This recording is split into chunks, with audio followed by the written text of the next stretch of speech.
कलयुग को अक्सर अंधकार, कलह और भ्रम का युग कहा जाता है। कहा जाता है कि इस युग में धर्म कमजोर हो गया है और मनुष्य भोग, लोभ और अहंकार में फंस गया है। लेकिन यही कलयुग एक ऐसा समय भी है जहां भगवान को पाना सबसे सरल बताया गया है।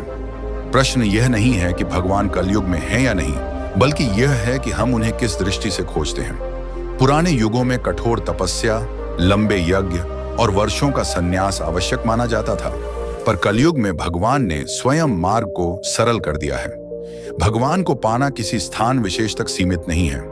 वे न केवल मंदिरों में हैं, न तीर्थों में, न ही किसी एक ग्रंथ के पन्नों में बंधे हैं। कल युग में भगवान को पाने का पहला चरण है सही समझ विकसित करना। जब मनुष्य यह मान लेता है कि ईश्वर केवल बाहरी क्रियाओं से प्रसन्न होते हैं, तब वह वास्तविक मार्ग से दूर चला जाता है। कलयुग का सत्य यह है कि भगवान मनुष्य की भावना, नियत और आचरण को देखते हैं।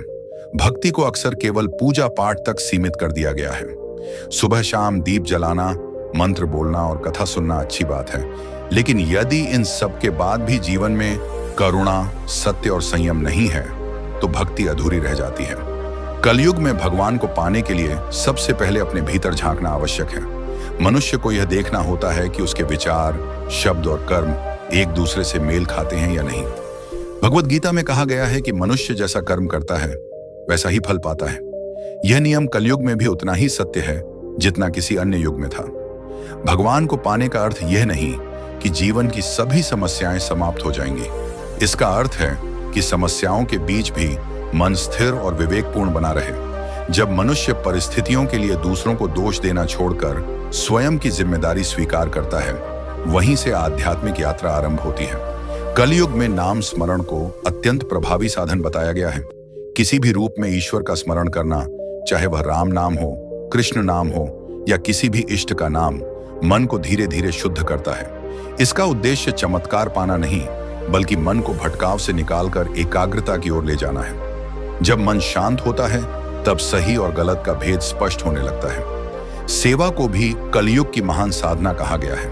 किसी भूखे को भोजन देना, किसी दुखी को सांत्वना देना, किसी कमजोर के साथ अन्याय न होने देना, ये सभी कर्म भगवान की आराधना के समान माने गए हैं। यदि कोई व्यक्ति दिन भर पूजा करे लेकिन दूसरों के प्रति कठोर रहे, तो उसकी पूजा केवल औपचारिक बनकर रह जाती है। भगवान करुणा में वास करते हैं और करुणा बिना सेवा के संभव नहीं।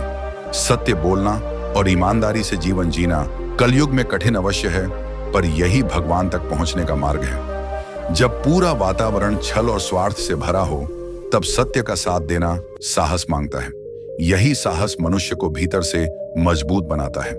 भगवान को पाने के लिए यह आवश्यक नहीं कि मनुष्य सब कुछ त्याग दे, बल्कि यह आवश्यक है कि वह गलत को गलत कहने का साहस रखे। कलयुग में ज्ञान का महत्व भी अत्यधिक है। अंधविश्वास, डर और अफवाहें मनुष्य को भ्रमित करती हैं।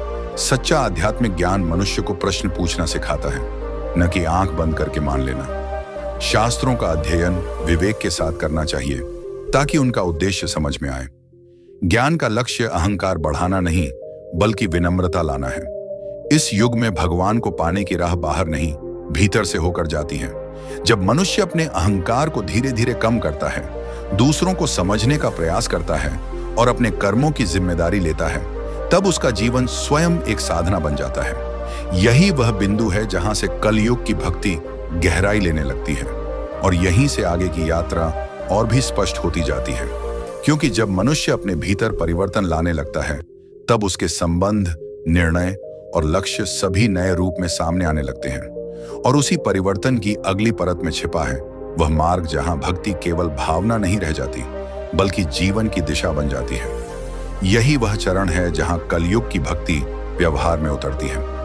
जब भक्ति केवल शब्दों और विचारों से आगे बढ़कर कर्मों में दिखाई देने लगती है, तब जीवन की दिशा बदलने लगती है। भगवान को पाना अब किसी दूर की अवधारणा नहीं रहता, बल्कि हर निर्णय में उनकी उपस्थिति महसूस होने लगती है। मनुष्य यह समझने लगता है कि हर कर्म एक उत्तरदायित्व है और हर चुनाव उसका चरित्र गढ़ता है। कलयुग में सबसे बड़ी चुनौती है निरंतर विचलन। मन को भटकाने वाले साधन हर समय उपलब्ध हैं। ऐसे में संयम का महत्व और बढ़ जाता है। संयम का अर्थ यह नहीं कि मनुष्य सब कुछ छोड़ दे, बल्कि यह कि वह यह जाने कि कब, कितना और क्यों आवश्यक है। भोजन, बोलचाल, मनोरंजन और धन, हर क्षेत्र में संतुलन साधना एक आध्यात्मिक अभ्यास है। जब मनुष्य स्वयं पर नियंत्रण सीखता है, तब वह बाहरी परिस्थितियों का गुलाम नहीं रहता। धन और सफलता को कलयुग में अक्सर ईश्वर की कृपा का प्रमाण मान लिया जाता है, जबकि यह दृष्टिकोण अधूरा है। धन साधन हो सकता है, साध्य नहीं। भगवान को पाने के मार्ग में यह समझना आवश्यक है कि साधनों का उपयोग सेवा और उत्तरदायित्व के लिए हो, न कि अहंकार और प्रदर्शन के लिए। जो व्यक्ति अपने संसाधनों का उपयोग दूसरों के हित में करता है, वह अनजाने में ही धर्म का पालन कर रहा होता है। यहाँ यह स्पष्ट करना आवश्यक है कि जीवन के भौतिक निर्णयों, विशेषकर निवेश या ट्रेडिंग जैसे विषयों में जोखिम होता है। किसी भी प्रकार के निवेश में लाभ की कोई गारंटी नहीं होती। आध्यात्मिक सोच का अर्थ यह नहीं कि व्यक्ति विवेकहीन निर्णय ले।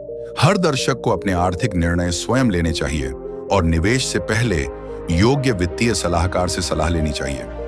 यह बात समझना जरूरी है कि आध्यात्मिकता और जिम्मेदारी साथ साथ चलती है, न कि एक दूसरे के विरोध में। कलयुग में अहंकार एक सूक्ष्म बाधा है। यह केवल धन या पद से नहीं, बल्कि ज्ञान और भक्ति से भी उत्पन्न हो सकता है। जब मनुष्य यह मानने लगता है कि वही सही है और बाकी सब गलत, तब उसकी आध्यात्मिक प्रगति रुक जाती है।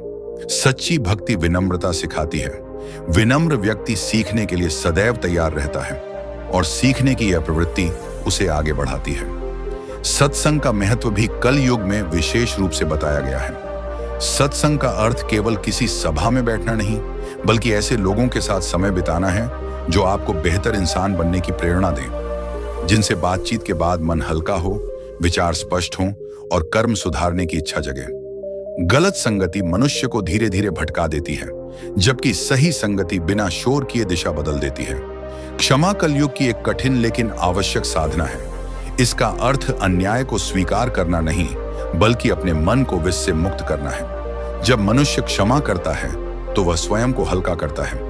यह प्रक्रिया आसान नहीं होती, पर यही मन को शुद्ध करने का मार्ग है।